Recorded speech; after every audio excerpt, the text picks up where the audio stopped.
One of the main priorities in the 2024 college football season for the Louisville Cardinals is snapping two key streaks. We'll identify what those are on today's episode of Locked On Louisville.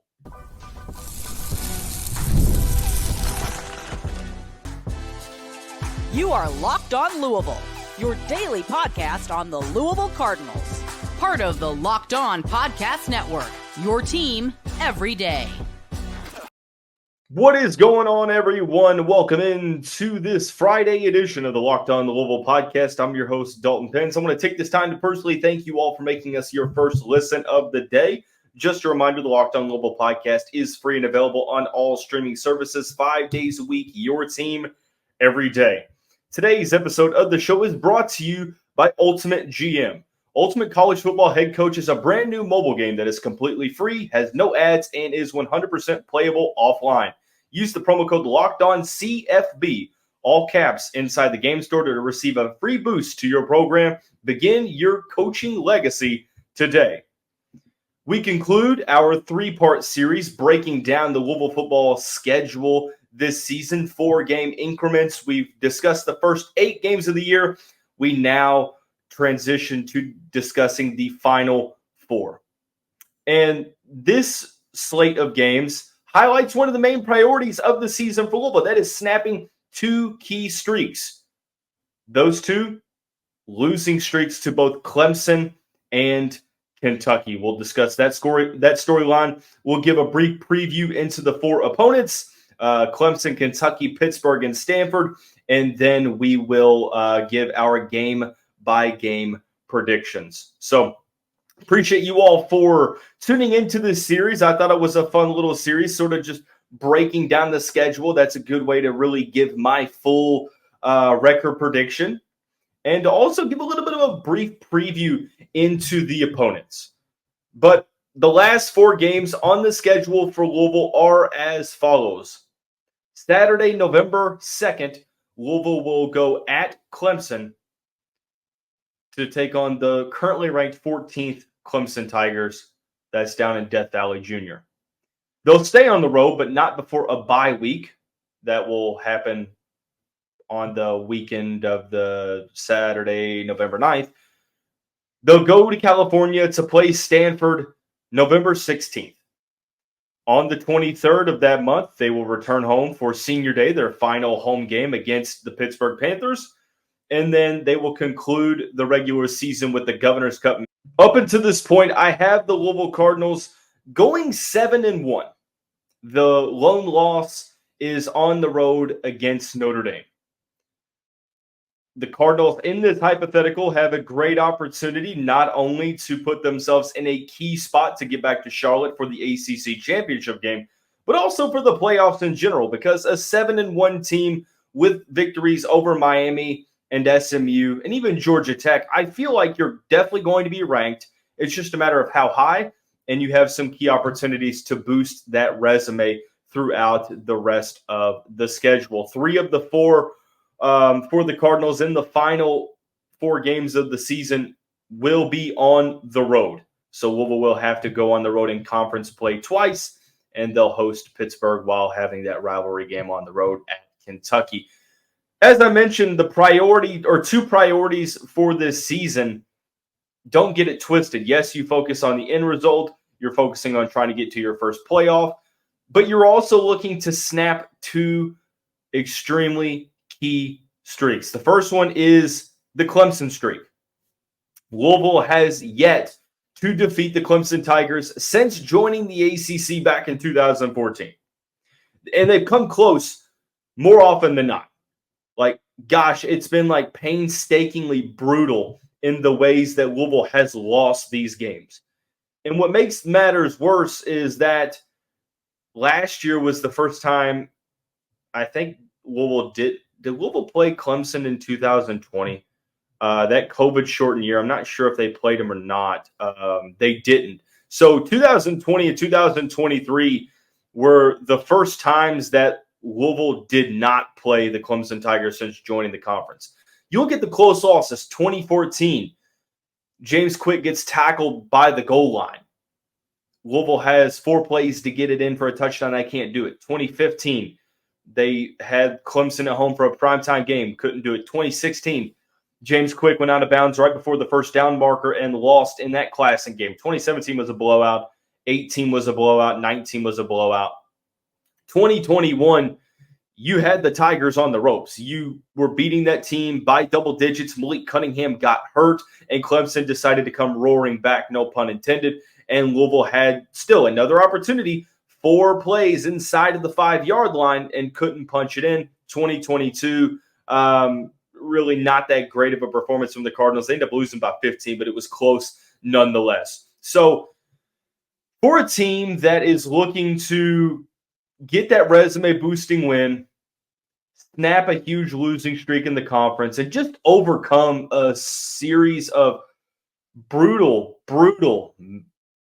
results, this gives you an opportunity to do that when you travel to Clemson in early November for a matchup with the Tigers to try to snap that streak. And if you are able to do that, then not only in this hypothetical do you give yourself a great opportunity, because Stanford and Pittsburgh are the other 2 ACC teams left on the schedule. Like, that is a great opportunity to get back to the ACC Championship game.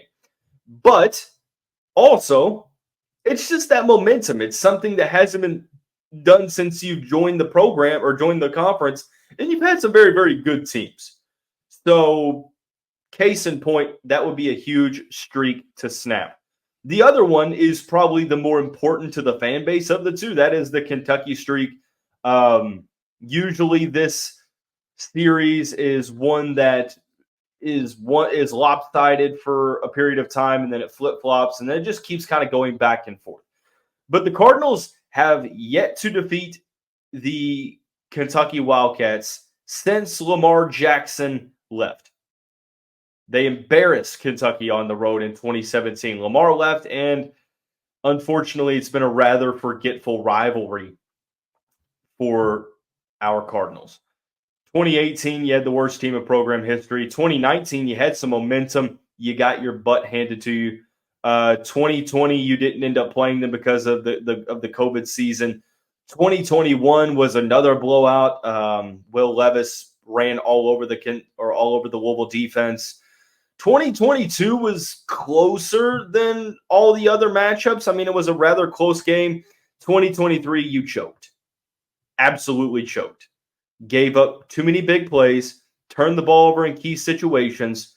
You were the better team, but it doesn't matter, because the only thing that matters is the result at the end of the contest. Kentucky got the victory. They got all the bragging rights.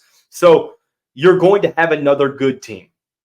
Kentucky is really hard to predict right now, because offensively it all depends on Brock Vandagriff, who just doesn't have a large sample size behind his production at the moment. They're going to have a pretty good defense. Their schedule is pretty brutal, though. A lot can happen between now and the end of the season. So one of the main things, if you ask Louisville fans, what do you hope happens this season? Well, you want to beat Kentucky. Because it's getting really tiring for Louisville to, by all standards and accounts, have a good season. Like last year, they went 10-2 in the regular season. It was soured tremendously by a loss to an underdog at home on Senior Day. So, again, the same thing applies here, not only to ensure that you're going to have a chance at the playoff, or possibly have a chance at the playoff, depending on where you're at in the season. But even more important for Louisville fans, it's bringing the pride back and getting that streak snapped, because it's been far too long. So ending the streaks against Clemson and Kentucky are key. And then also avenging that loss to Pittsburgh last year is really important. I imagine that team's going to be extremely hyped to play the Panthers on Senior Day coming up later in November. But again, before we can give game-by-game predictions, we need to first briefly preview the teams. We'll do that coming up here on the next segment of the Locked On Louisville podcast. Cardinal fans, Thanks again for making Locked On Louisville your first listen of the day. I want to take a moment to give you a heads up on a brand new mobile game that I think you're going to love as much as I do. That's Ultimate College Football HC. In this amazing game and simulation, you get to step into the shoes of a head coach and lead your college football team to glory. From recruiting to hiring the staff to overseeing training camps and handling school scholarships, you control every crucial detail of the program. It's all in your hands. Here's what I really love about the game. You're responsible for calling offensive plays during the games. Your strategy will not only determine the success of your season, but will shape the future and the legacy of the program. Ultimate College Football HC is completely free, has no ads, and is 100% playable offline. You can play on the go as you want and when you want to. To download the game, just visit ultimate-cfb.com. That's ultimate-cfb.com, or look it up on the app stores. Ultimate College Football HC. Begin building your coaching legacy today. Cardinal fans, college football is back. It's not too late to catch up before the season kicks off. SEC, ACC, Big 10, Big 12, you can get it all from Locked On stable of college experts by subscribing to the Locked On College Football podcast. Who has a chance to make the playoff? What team will cause chaos in their new conference? Everything you need to know all in one place. Be sure to follow and subscribe to the Locked On College Football podcast, part of the Locked On Podcast Network, covering your team. Continuing on along in the final installment of breaking down the Louisville football schedule, briefly previewing all four of the opponents. I want to give you a little bit of a snapshot, or even a synopsis, if you will, of what to sort of expect from each of the teams. Now, it is preseason, so you're sort of throwing a dart at the wall, but we have a little bit of an understanding on what you're going to see from each opponent. The first one is the Clemson Tigers, who are coming off of their worst season since 2011. They went 9-4 last year, 8-4 in the regular season, 9-4, beat Kentucky in the Gator Bowl.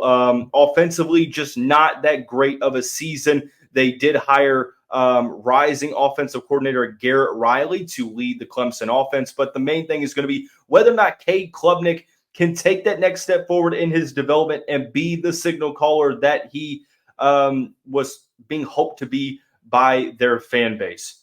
Now, this is an offense that is going to run the ball well. Phil Maffa going to be one of the better running backs in the conference. You've got some solid receivers that are coming back, or coming in, I should say, from the recruiting class. Jake Brenningstool, solid tight end, but it's going to be a matter of whether or not Cade Klubnik can lead the Clemson Tigers to glory. The scheme will be there, but will Klubnik be able to do it through the air? Defensively, Clemson's going to be solid once again. They had a top 10 defense last year in total defense. They were tied for the nation's lead in turnovers forced. I think it was like 27 or 28. They've lost some players in that group, but they've also returned some key guys. Peter Woods and TJ Parker are going to be phenomenal in the middle of that Clemson defensive line. One of the better units that Louisville will go up against this season. Dabo is most notably sticking to the anti-transfer portal recruiting strategy, and we'll see if that helps Clemson because they're recruiting really well from the high school ranks, or if they are going to be caught on the outside looking in because of that. But I still think Clemson's going to have overall a really, really solid roster. You move on to Stanford. Stanford went 3-9 last season in their final year in the Pac-12. This is their first year in the ACC. They will host Louisville after the Cardinals come off of a bye. And for Troy Taylor, last year was really, really tough for being the first year of his head coaching tenure. His team got completely decimated by the portal after David Shaw decided to step down. But it seems like they're at least going to be on the right track for improvement. It's just going to be a matter of how much they can improve. Ashton Daniels is in the running to be the quarterback. Elijah Brown, highly rated guy, also in the mix. They do have one of the best wide receivers in college football in Alec Eilmanor. Complete mismatch, but he is only one player. What makes it tough to see Stanford having a ton of success this year is because offensive line was not good last season. They gave up a ton of pressures. Running backs were really, really bad, let's put it that way, like under 4 yards per carry. Overall, the offense is going to have to take the next step forward. It was pretty lackluster, and I do think that bodes well for the Louisville Cardinals. To make matters worse for Taylor's team, the defense was perhaps even more disappointing. They were ranked 129 nationally in total defense or in yardage per game given up. They just completely need an overhaul of talent. It seems like it's up in the air at this point whether or not they're going to be able to take that next step forward. But we'll see what that transition is going to look like in the ACC. That is all to be determined. The Pittsburgh Panthers, that was a tough loss for Louisville last year. They lost to a really, really, really bad Pittsburgh team. And to make matters even worse, they literally were 3-9 last year. They won 3 games. One was against Wofford. One was against Boston College. Outside of that, they pretty much got blown out by almost all of the other opponents. They beat the Cardinals on October 24th and didn't win a game again until about a month later against Boston College.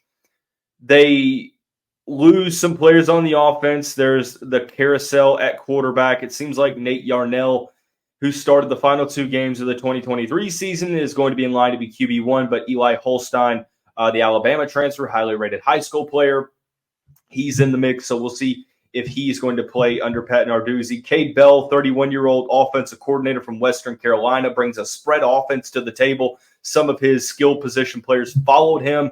Kanata Mumpfield at wide receiver, Gavin Bartholomew at tight end will give them at least a decent receiving core. And then you have Rodney Hammond Jr., the 2022 Sun Belt MVP, who is supposed to be in line to be next up after Israel Abanikanda left. We'll see if he can take that next step forward. They do return 4 starting offensive linemen, so it won't be a bad offense unless they just can't figure out quarterback. Now, defense has always been Pat Narduzzi's calling card. Last year wasn't really a good defense. They lost some players, transfers at linebacker, departures to the NFL draft at defensive back. So ultimately, it's up in the air depending on how that defense is going to look. But still, it seems like Pittsburgh is going to be a little bit further down the totem pole as it relates to the ACC as a whole. And then you have Kentucky. Kentucky went 7-6, lost to Clemson in the Gator Bowl. Really intriguing team to sort of predict what's going to happen because it all depends on the quarterback. Brock Vandegrift is the quarterback for the Wildcats. I don't think Cutter Boley is going to be the guy unless Vandegrift just has exponential struggles. It seems like reports out of camp just depend on who you talk to, but I'm interested to see how he's going to play because he's really talented coming out of high school, but it just hasn't translated to on-the-field success for Georgia.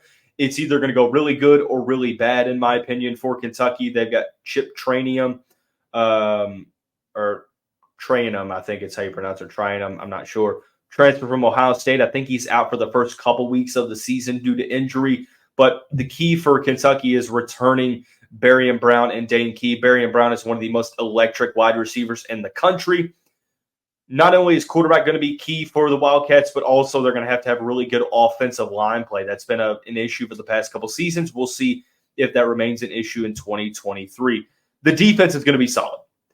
Deion Walker, 6'6", almost 350 pounds. It's a first-round draft pick in the middle of that defensive line. You have a guy that can anchor the middle of the trenches the way that he can, and it's really going to help the remainder of the defense. Jamon, I think it's Dumas Johnson, transfer from Georgia, had 34, 35 tackles for Georgia last year. Maxwell Hairston is returning. He's going to be one of the better cornerbacks in the SEC projected, so the defense is really going to carry the team. And if Vandegrift can start to put it together, that could be a fairly good team despite having a tough schedule. So I know that's a lot in a short amount of time. However, it's necessary if we want to justify the game-by-game predictions. We'll do that coming up on the final segment of the show today. Today's episode of the show is brought to you by Game Time. Game Time is an authorized ticket marketplace, and it has a new feature called Game Time Picks, which makes getting tickets for your favorite live events even easier. It filters out the fluff to show you only incredible deals on great seats so you don't have to waste time searching through thousands of tickets. If you're going to find yourself in the southwestern part of the United States, there's a 50% off Labor Day offer for the Diamondbacks and Dodgers. You can also pick an upcoming live event on the app and browse through the seats on Game Time Picks. For me, it's the app. That's what sold me. You get all-in pricing, which is a feature that can be toggled to show the total up front with no surprise fees at checkout. There's the panoramic view from your seat that you get in the app before you buy, and your purchase is covered with the most flexible customer service policy in the ticketing industry. Take the guesswork out of buying game and concert tickets with Game Time. Download the Game Time app, create an account, use the code LOCKEDONCollege for $20 off your first purchase. Terms apply. Again, create an account, redeem the code LOCKEDONCollege for $20 off. Download Game Time today. Last minute tickets, lowest price, guaranteed. And the final segment of this technically 9-segment series breaking down the college football season for the Louisville Cardinals. We go into the final predictions. The cumulative total right now is 7-1. The lone loss coming to the Notre Dame Fighting Irish. I will tell you, in the name of suspense, I think that Louisville will defeat Stanford. I get people think it might be a trap game because it's coming off of a bye week. It is all the way out in California. They might not take them as seriously because Stanford's not projected to be good. But I do think that this is a game that Louisville, by all means, should win. I think that they're going to win by double digits. And if they don't allow the big plays, then I think Louisville should win that fairly handedly. Pittsburgh, I think they bounce back. I think they avenge last season's loss, and I think that they win. I don't think it's going to be particularly close. Yeah, Pittsburgh is probably going to improve. Are they going to get the bowl eligibility? Yeah, it's to be determined. A lot of things went wrong for the Cardinals in that game last year up in Pennsylvania. The weather, turnovers, giving up big plays, penalties, you name it. It was a perfect storm, both literally and figuratively, of just everything going wrong for the Louisville Cardinals. Injuries before game. I mean, Renato Brown down for the season after an injury in the pregame. Jawar Jordan had the injury. He really wasn't even a factor, only had a couple of carries. I think that it's going to be a point of emphasis to beat Pittsburgh, to beat them pretty handily. I think they're going to blow them out on senior day at Louisville. So by all accounts, at that point, you're sitting at 9-1, right? Pretty respectable. The best you can go is 11-1. The worst you can go is 9-3 in this hypothetical. I think they're going to lose to Clemson. I think that streak continues. It's one of those situations to where until it happens for the first time, it's really hard to predict it. I understand the Tigers' offense might not be the greatest, but if Louisville is good and Clemson's good, this game could be a primetime game in Death Valley Jr. where it's going to be a really tough atmosphere to play, perhaps the toughest atmosphere that you will play all season. You're going up against one of the nation's best defenses, and I think the pieces are there on this offense to be really good. Garrett Riley's going to raise the ceiling of this overall offense. It's going to come down to whether or not Cade Klubnik can shoulder that load. And truthfully, I don't know if he can or not. I think he's a middle-of-the-road ACC quarterback, but they have a really good running back. They've got a good tight end. They've got a respectable offensive line, to my understanding, and they'll have respectable receiving options. But that defense is going to really bail them out. So I think it'll be close. I do. I think it'll be very, very close. I just unfortunately believe that Clemson is going to come out on top. But that's not the end of the world, because if you look at it and you're sitting there at 9-2, going into the last game of the season, you have one ACC loss. If you're telling me that Clemson, North Carolina, NC State, Miami, Florida State, those 5 teams, there's going to be more than one with less than 2 losses, that's going to be challenging to look at, because thankfully you don't play NC State or North Carolina or Florida State, and you would have the win over Miami. And I don't think that Clemson's going to have only one ACC loss, so that would help you out here. The final game of the season is against Kentucky, a team that Louisville hasn't defeated since 2017. I think the streak gets snapped. I think it should have been snapped last year. Big plays, fluke plays, in my opinion. The kickoff return for a touchdown where holding calls were missed. The turnovers in tough situations. Jack Plummer really not helping the Louisville offense out. Jawar Jordan fumbling at midfield. I'm not taking anything away from Kentucky in that win. Don't take it that way. They won the game fair and square. That's the only thing that matters. I feel like Louisville was pound for pound the better team. But again, that doesn't matter. Kentucky won it. I think that Louisville will still, on paper, be the better team in 2024. I think that the Wildcats' defense is going to be really respectable until Brock Vandagriff shows me otherwise, I should say. It's probably a better English phrase to say. Until Brock Vandagriff can prove me wrong, we'll see. We'll see. There's no Ray Davis. Yes, you have a very good receiving core, but can the quarterback, can he do it? I think Louisville wins the Governor's Cup this year. I think that Jeff Brom and company are going to have this game circled on their calendar for quite some time. It's as much mental as it is to play on the football field. And Louisville has really gotten punked since 2017. Kentucky's just wanted this game more. Credit to Mark Stoops for being able to get his guys mentally ready and ready to run through a wall. I think you're going to see Louisville be able to do the same thing this year, and I think that they're going to come out on top, thus giving them another 10-2 record in the regular season. That's going to give them a great opportunity to get back to Charlotte for the ACC Championship game, and also potentially an opportunity to sneak into the college football playoff, the 12-team college football playoff. So I'm sitting at 10-2. I want to hear your all's predictions. Drop a comment in the YouTube section below on what you think the record's going to be. While you're there, give the show a like, hit that subscribe button if you're feeling generous. But overall, I think it's going to be a very good season for the Cardinals. Next week is game week. We are going to talk about a familiar face making a really late surprise return, potentially. We'll talk about it at the beginning of next week. We'll discuss some basketball recruiting before we start to break down that Austin Peay matchup. Not really much to talk about since Louisville is favored to win that game fairly handedly. But there will be 4 shows next week. We're right there, y'all. Literally just over a week away from the 2024 college football season kicking off for the Louisville Cardinals. I would make it a point of emphasis to tell you all that you need to watch that Florida State-Georgia Tech game, because it's going to tell you a lot about Georgia Tech. Now, they are playing in Ireland, so there's not really a home field advantage, but it's going to tell you a lot about Georgia Tech.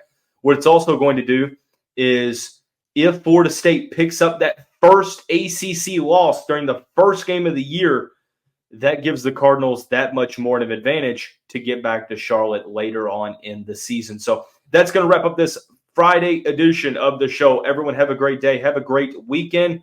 Go Cards. We'll see you right back here in a couple days.